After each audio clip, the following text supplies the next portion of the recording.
this field before in a different capacity. I've been in mental health for close to probably a little about 15 years now.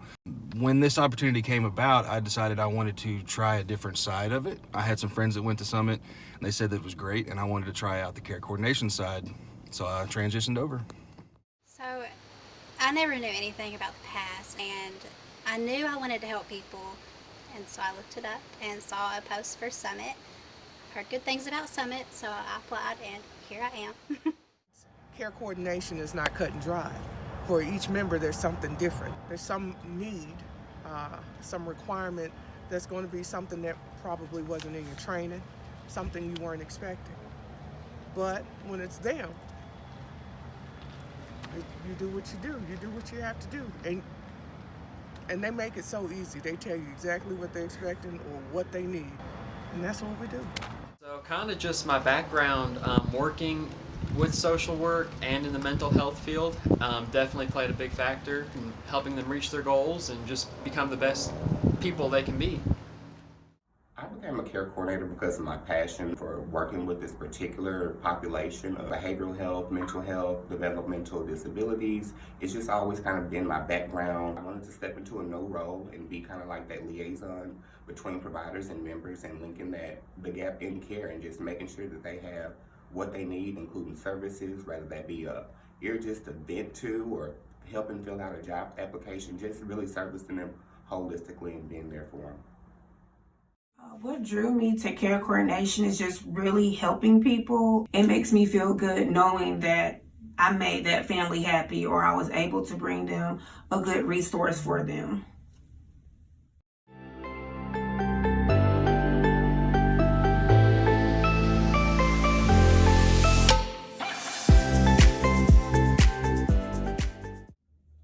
What makes a good care coordinator in my eyes is communication, good documentation, being able to work under stress, because it is days to where it's hard.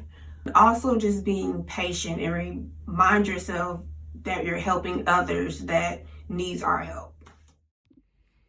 The most important skills for a care coordinator to have to thrive in this role is excellent communication skills, a willingness to listen, and honest empathy towards your clients and members. To be a good and successful care coordinator, it starts within. You just have to have patience. You have to be reliable. You have to be dependable, respectful to yourself, to your members. You have to be able to use critical thinking, problem solving. You just don't know what you'll be faced with that day. Yeah, so number one, you have to care about your members. You have to be patient with them. But you also have to have organization and time management skills for sure. You know, working with several members, you have to be able to create a plan, create yourself a couple goals that you want to reach every day, and be able to, manage your time and use those organizational skills so that you can get to all your members and reach all the goals that you need to reach.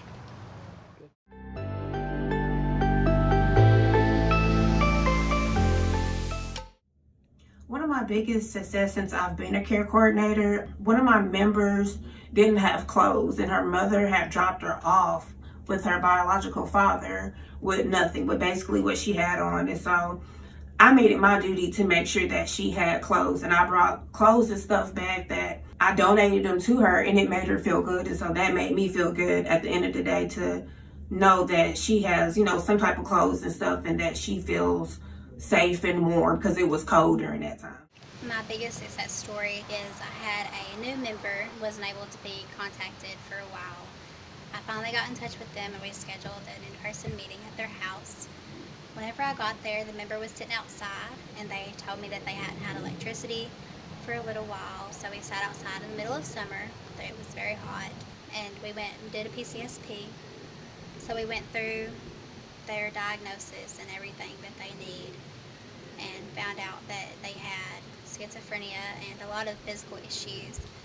They had trouble preparing their meals, even walking around the house sometimes they would just fall often. They didn't have a PCP, didn't have behavioral health services at the time, so I was able to help them get behavioral health services set up, assigned to a new PCP. I helped them figure out how to get HUD and food stamps to help them out. And we also got set up with home health so that they could have help at home. as well as transportation. They didn't have a vehicle, so home health would help them go get groceries. And then I also told them about Medicaid transport to get to and from appointments. And I feel like that helped them a lot, and it made me feel like I was doing good at my job. I remember the day he called me and he said, "Girl, you won't believe what came in the mail." And I said, "What came in the mail?" "Somebody sent me a request to know how I feel about you being my care coordinator." And I said, "Oh, you know what I'm going to tell him?" I said, No, don't tell me. Just put it on." He said, "I'm going to tell you anyway." He said, out of everybody that has been set up to try to help me, he said, when I need hearing aids, I was told for the longest time, you can't do it. He said, but as soon as you became my care coordinator, you went to the task of getting them for me, and you got them. He said, when I want to talk about things that are going on with me, you listen. And you never make me feel like I'm not your equal. And he told me he loved me. And I was amazed. I think the success story for me is going to always be when your member is able to see you and be able to say thank you, and that they love and appreciate you. So if your member loves and appreciates you and tells you thank you, that is your success story. Don't forget that. Being able to bring a smile to the member's face, whether it's you've helped them with something really, really small or something really, really big. I recently helped one of my members who was moving here from a different county, knew nothing about Conway, didn't know what direction to go. She was actually living in a shelter and was just kind of in a hole, just needed some direction, needed some assistance. So with working with her with over a month and a half, we were able to get her out of that shelter and get her onto housing. She was able to apply for her SNAP benefits that she's receiving, and even get her SSI for her child started. So it made her smile, it made me smile, and it just brought us both joy, just being able to help her through that situation. I had a family recently who reached out. They're living paycheck to paycheck and they're quarantining right now. They were needing food resources, financial resources, so we were able to contact some local food pantries in her area and get her some supplies and services that she was needing.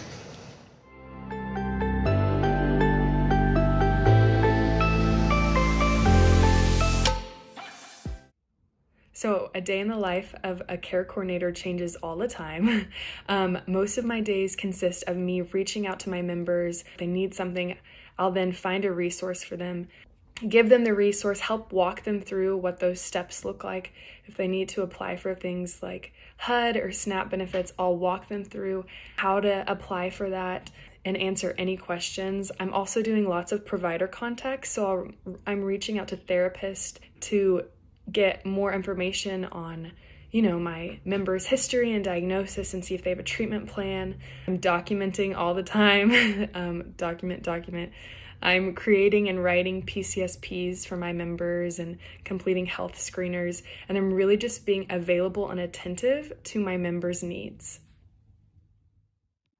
The day in the care coordinator can honestly just range from day to day.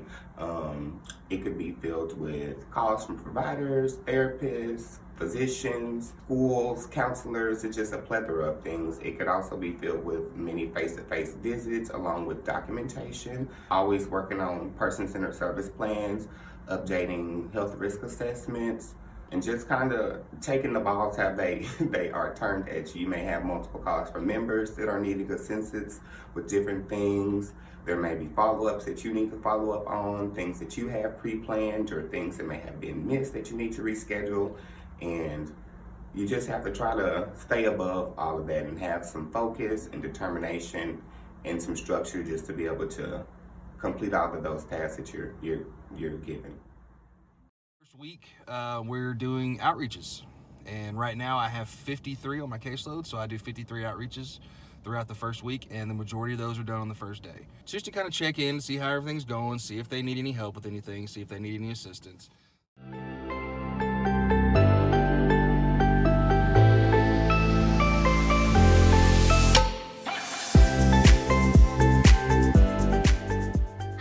Enjoyed working for Summit. In the almost 8 months that I've been here, I felt like I belonged. A lot of places that you go to work, you It's like different people talk to their own groups of people. Even though we work from home and don't get to see our coworkers every day, we talk every day, whether it's in a group chat or a call on the phone for questions or whatever. Everybody works together and it makes you feel really welcomed. If you have questions about situations with members or resources, they're always willing to help. And it just makes it a lot easier to help your members out and do what you need to be doing. I've absolutely enjoyed working for Summit. You know, it's a good balance of working at home and also getting to interact with people. Everything about Summit has been great. I have loved working with Summit Community Care. I love that Summit views the member from a holistic lens, so we are working with all different types of teams to make sure that our members are receiving the best care.